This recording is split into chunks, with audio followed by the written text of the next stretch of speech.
Hello everyone, welcome back to my channel, or welcome if you're new. In today's video, I'm going to be sharing some productivity and organizational tips that I either learned in 2022 or consistently started to implement in 2022. So if that is of interest to you, then please keep watching. I have to preface this video by sharing that I feel like productivity means different things to different people, and I feel like organization means different things to different people too. But this idea of productivity has been, I don't know, like exacerbated by the hustle hard culture, or you know what I'm talking about. The boss babe, boss up, boss woman culture, boss man culture, you know, that whole phenomenon that's happening. So I realized that hearing any tips about being more productive may be cringe to some, but it may be up other people's alley. Now, my idea of productivity is living a well-balanced life. So when I'm productive, I feel like I'm really, you know, on cloud nine. I'm really, you know, my highest self. And I've grocery shopped and I have food prepared and meals planned, and I am making time for myself and my loved ones and friends and family members, making time for my husband. I feel my most productive. I don't know if productivity is actually the right word for it, but I feel the most productive when I have a system for everything in my life and everything is feeling very well balanced. That's my idea of productivity. So I just want to put that out there, because going for a walk and cooking and picking up my house is productive to me. I don't have to be exceeding and, you know, high earning and all of that to feel productive. I just like, you know, that I feel like productivity to me means balanced. But I do have to say, to be balanced or feel balanced, I do have to be productive. We live in a world where I can't just wake up and do nothing all day. I literally have to go to work if I want a roof over my head, or bills to be paid, or financial goals to be met, or to purchase things that I like. I have to cook, I have to clean, I have to pay bills, I have to run errands, I have to do these things, even though I don't really want to do them, but I have to do them. That's the world that we live in. Help us all. But anyway, let's talk about the 10 tips and tricks that I referenced earlier in this video. Tip number 1 is planning my day ahead of time. Now here's the thing. I have found that while I am a huge planner and I thoroughly enjoy planning out my day the day before, because something about planning out my day the day before and just having to wake up and do, it sits right with my spirit. Having to wake up and then try to plan and think and use my brain capacity when I'm not even a morning person, and I don't really wake up until like 2 hours after my body wakes up. My mind doesn't wake up for like 2 hours after that. I can't wake up and plan my day. It's not how I vibe. So maybe it's not how you vibe, but maybe how you vibe is more like me. I like planning the day before.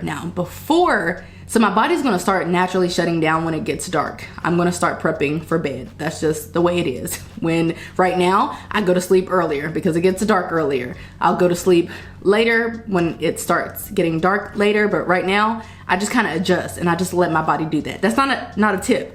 The tip is, what I know that I should do is, I feel like my mind is working optimally right when I get home. It works optimally when I'm at work, except when I'm at work, I'm working and I'm not really using my brain to do anything else outside of work. So when I get home, immediately when I get home, that seems like the best time for me to be productive. And that's also the best time for me to not only to clean and cook and do those things, work out, but also to plan. So I have been taking up planning, you know, like 3, 4, 5 p.m. before it gets dark, and just getting all of those things done. Again, that's not necessarily a productivity tip, but getting all of those things done before it gets dark and my mind and body start to shut down is ideal for me. So I try to plan out the next day before night even gets here. That is my tip. Try it and see if it works. If that's not your body's natural rhythm, then maybe you can try something else, but that works for me, because once I get in bed, I don't really want to do anything else. I may read, but that's about the extent of it. It's time for bed. So I like to do those things that I need to get done in any given day before I start my sleep or nighttime routine. My next tip is to do what you feel like doing. So really these are my tips, but I'll share them as if I'm talking to you. My next tip is to do what you feel like doing. Many times we have these elaborate plans for our lives and for our days and weeks and months, and we try to stick to those plans. But the fact of the matter is, if you don't really feel like doing something, then don't do it. Just pivot. So as an example, if when you got home from work today, you were planning to deep clean the refrigerator, but you don't feel like doing it, but the next day you have on your task list to run some errands, well, if you feel like running those errands over deep cleaning the refrigerator, then just go run the errands. Don't be afraid to pivot. Don't be afraid to change up what you're doing. It doesn't matter. You're the only one.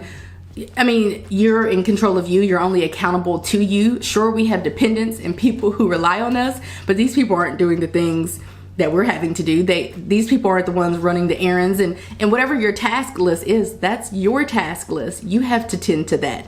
And so as far as I'm concerned, we should be doing what naturally feels good for us, what we feel like doing, what we feel like we have the bandwidth to get done. I do this all the time. If I don't feel like editing a video, even though I really should be, I'll pivot and I'll film a different video or another video, or I'll do thumbnails, or I'll just do anything else but what that is, and I'll just push it back, which is also a productivity tip in and of itself, which is to allow yourself ample time to do things and to complete tasks. And don't be a procrastinator, because when you are procrastinating, that means you have to force yourself to do something. We don't want to force ourselves to do anything. So allow ample time for you to study for your test, for you to pay your bills or do whatever it is that you have to do. Give yourself some grace so that you can give yourself some grace. My next thing that I do is I will set a timer, or my hourglass is right here. I will flip this thing in a minute. It is a 15-minute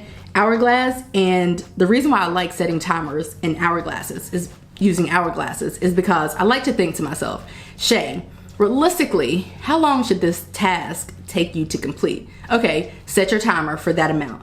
If it's 15 minutes, I'll go with my hourglass, or 30 minutes, because I could flip it again, or 45 minutes. You get what I'm saying? I can use my hourglass, but I normally gravitate towards my phone, or I'll tell my Alexa machine to set a timer for me. And the reason why this is helpful for me specifically is because, let's say I am sitting down at my computer to do a task that takes 15 minutes to do. Well, if I'm 20 minutes in and I still haven't completed the task, then something is wrong, terribly wrong. That means I'm probably not into it. So I need to pivot. I need to quit, or I need to pivot. Or I may need to do my next tip, which is to take a break. Again, oftentimes we want to force ourselves to do things and get things done and be this best, wonderful, great, productive version of ourselves. But don't forget to allow yourself a break. I don't think that we're robots. We are humans. And so oftentimes when I get home from work, I'm not immediately diving into my task list. I will take a 15-minute break, a 30-minute break, a 45-minute break, an hour break to just decompress and to take a break. And I allow myself that same energy whenever I'm trying to complete a task, but it's just not really working out for me. I'll just go take a break. I'll go sit in the sun for a certain amount of time. I'll go take a quick little walk. I'll go do something else, some small little task that I can get completed. I'll just pivot and just go take a break, do something else, or do nothing else. But allowing myself these breaks is really helpful for me. My next tip is to avoid multitasking. So if you're a procrastinator, don't do that. And if you're a multitasker, don't do that. Now, I'm not talking about playing music while you clean or playing music while you cook or that type of thing. But I'm talking about, trying to play music while you are studying. Some people actually can do that, but it's not for me. Or playing music while you're editing a video. To me, I can't really focus on two things at once. I can only focus on one thing at once. So it behooves me to not multitask, not try to have open 3 different tabs on my computer trying to toggle between the 3, because the fact of the matter is I'm not really going to put forth my best effort if I'm multitasking, nor am I probably going to get the task done to completion, or all of the tasks completed, if I'm just toggling between 3 different tasks or trying to multitask. So I like to just hone in on what needs to be done and get that done and then move on. Why? The fact of the matter is, if it takes me 10 minutes to do one task and 5 minutes to do the next and 5 minutes to do the next, it doesn't really serve me to do all of them at once or try to do all of them at once, whenever it would make the most sense to try to finish one, then move on to the next and the next. I feel like that lends itself to productivity. When you can complete one task and check it off, then you can move on to the next ones and then check off those. But it doesn't serve you to be trying to get 3 things done at once, potentially extending the time that it even takes to complete the tasks, or running into not even completing the tasks because you're multitasking. So don't multitask. My next tip that I have been implementing for a while now is either turning off my phone, putting it on do not disturb or focus mode, or removing it from the room completely. That really drives up my productivity. When I remove the phone from the room 100%, I am able to focus, because this phone, although it's all well and good, you know, we love a phone and whatnot, but the phone is constantly dinging. If it's not social media, it's messages, it's phone calls, it's voicemails. I mean, it's very overwhelming. And so I am not a person who is attached to my phone whenever I'm trying to do something else. Sure, after I finish my stuff, I will scroll to oblivion. But if I haven't done what I have needed to get done, I put the phone away. When I'm cooking, I put the phone away. When I'm cleaning, I will put the phone in a drawer, out of sight, out of mind. Now, it does help that I have an Apple Watch. So if something pops up and it kind of looks like it might be important, then I will tend to my phone. But if it's not, then I'm just gonna keep doing what I'm doing, because I'm trying to get stuff done over here. My next tip is to keep a tidy environment. Now, I am of the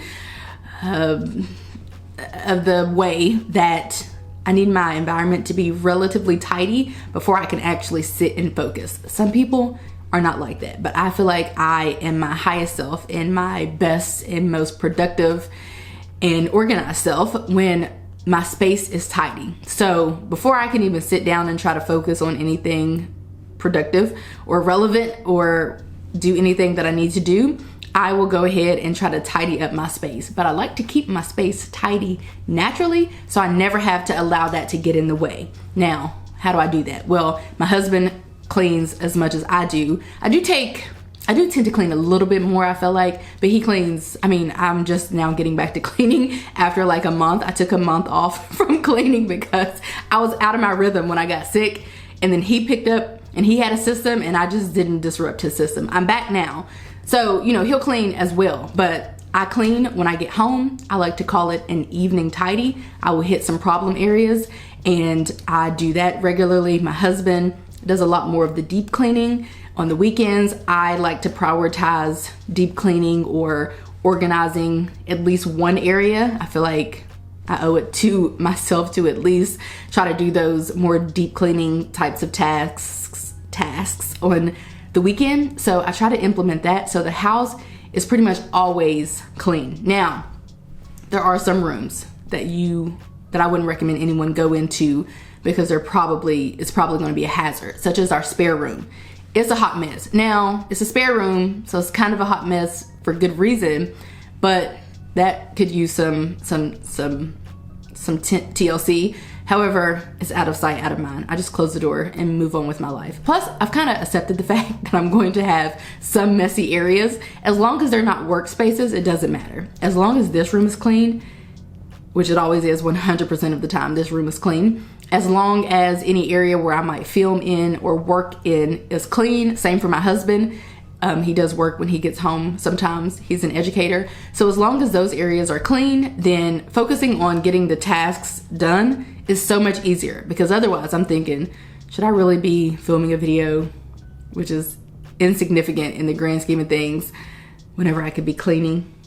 I don't know. That's just my thought process. But I like to keep my house clean, so when I sit down to do anything, I don't have to be looking around like, ooh, you know, noticing the dusty this or the messed up that or the dirty that. I can just sit down and do what I need to do. Speaking of cleaning, my next tip is to clean one room at a time.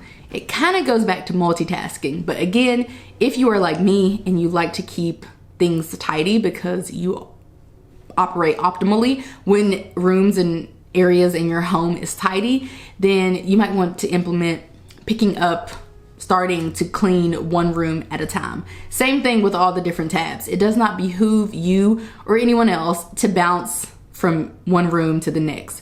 Why have, you know, like half cleaned rooms or partially cleaned rooms when you can actually dedicate a certain amount of time to cleaning one room. This kind of goes back to the whole time limit thing. If it really only takes 20 minutes to clean the kitchen, yet you're trying to clean the kitchen and the laundry room and the living room and all the different rooms, you're essentially hustling backwards and working against yourself. So pick one room, clean that room, stay in that room until it's time to move out of that room, then go to the next. Again, once you start figuring out how much time tasks should actually take, then this will all make way more sense. My next tip doesn't really relate just to home, but anywhere, is to establish a home for every item. Therefore, when it's time to clean, you don't have to worry, where can I put this or where can I put that? You already know where it goes. In fact, I feel like, I don't know what the statistic really is, but I feel like you're at least 80% more likely to put something back in its home if a home actually exists. It could be that your pens live in one area in your purse, or your candles in your home live in one area. If you know where those things are, you're cutting back on roaming around and losing on time. I feel like time is not of the essence. I just feel like time works against us. I mean, I'm already 30 something years old. That's crazy to me. And then my final tip is to avoid the idea of perfection. I don't want to know how much time folks are wasting because they're trying to be perfect. Don't be perfect, do your best. I have been told that I have been of the impression that some people think of me to be a perfectionist. Well, I'm not a perfectionist. I don't not do something because I don't think it's perfect. I do my absolute best. So if it's not my best, I'm going to do it over. I'm going to do it over. But I can only give my best. There's no idea of perfection. I don't try to get something just right or whatever. I just try to do my absolute best when I am filming a video or editing a video. I know sometimes you guys probably hear me talking about how I have released a video, but it may not be to the quality that I really wanted it to be. Well, I'm still gonna release that video. It's still, you've seen it because I released it, even though I wasn't 100% happy with it, because I release perfectionism. Because a lot of times you'll learn that most people don't even recognize that. They don't recognize the flaws or the mishaps or the issues that you actually even recognize. Sometimes I'll upload a video and I'm not happy with the quality and people are like, oh, I didn't even notice. It kind of looks the same. And so that's just telling for me, because I'm like, oh, maybe I was just being a little harsher on myself that time or that day. And so as far as I'm concerned, perfectionism doesn't exist. Literally no one cares as long as you are trying your best. The fact of the matter is perfectionism doesn't exist. Perfect doesn't exist. You're never going to be perfect. So is there any real reason to even aspire to this? What even is perfect? You know, you're not going to look perfect. What does it even mean to look perfect? We might think people look perfect, but what does that even mean? Like, what does perfectionism even mean? It's not even a real thing as far as I'm concerned. So rid yourself of perfectionism and go forth and conquer. Okay, you guys, so those are my 10 tips and tricks for being super duper productive and organized and not stressing myself out about stuff that is insignificant, and spending my time wisely and being able to prioritize the things that I actually enjoy. So hopefully you found this to be helpful. If you have any suggestions on how I can be more productive and organized, definitely leave those down below in the comment section. If you like this video, give it a like, subscribe if you're new and if you're liking what you're seeing, and I will catch you guys right back here in a few days in a brand new video. Bye guys.